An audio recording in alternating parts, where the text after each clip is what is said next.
Hello, my name is Dante Morocco, and welcome to today's viewing of Medieval Daily. Within the next hour, you will learn all about Gothic architecture. Gothic architecture originated in France during the Crusades. Now, what do most people think of when they hear the word Goth? Let's go over to Caitlin for the answer. Thank you, Dante. When people think of the term Goth, many different things come to mind. You think of dark and gloomy clothing, black and morbid in general. The Gothic architecture is the complete opposite. There are several characteristics of Gothic architecture, which include high vaulted ceilings, thin walls, pointed arches and spires, stained glass windows, flying buttresses, gargoyles, and the structure itself is very light and airy. Let's go over to Dante Saracino for more information on the high vaulted ceilings and flying buttresses.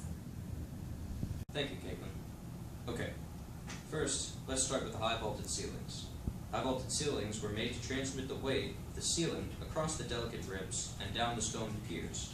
High vaulted ceilings also allowed walls to be built thinner, higher, and thus allowed for more openings. The ceilings were also highly decorative, which added to the beauty of the architecture.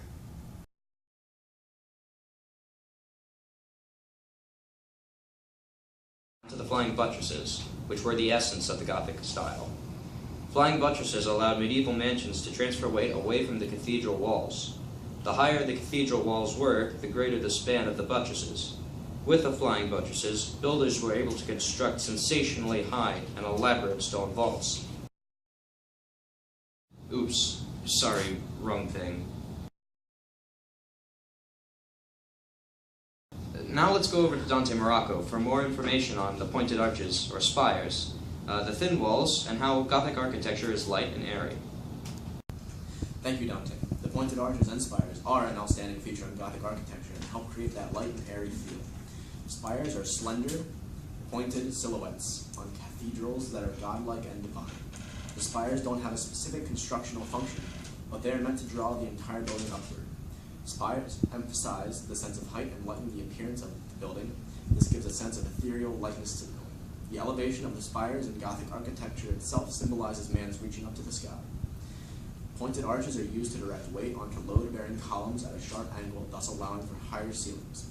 The pointed arches also help lighten the appearance of the stone.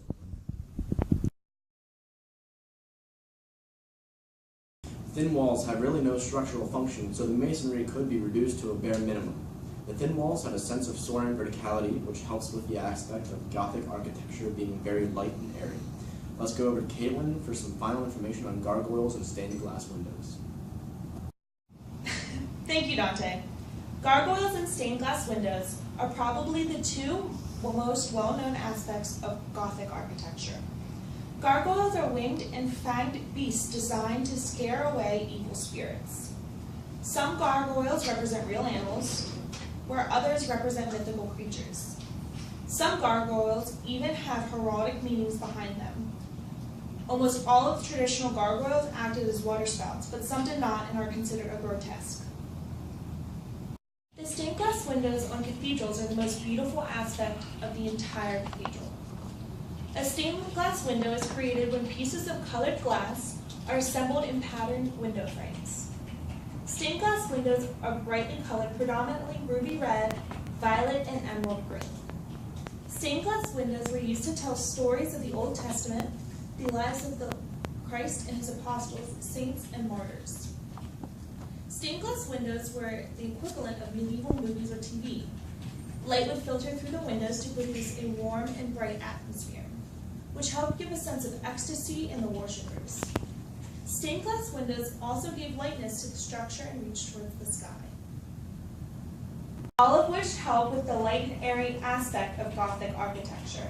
Let's return to Dante Morocco for his final thoughts. Thank you, Caitlin and Dante, for sharing your knowledge on Gothic architecture. For all the viewers at home, next time you're out, keep your eyes open for Gothic architecture.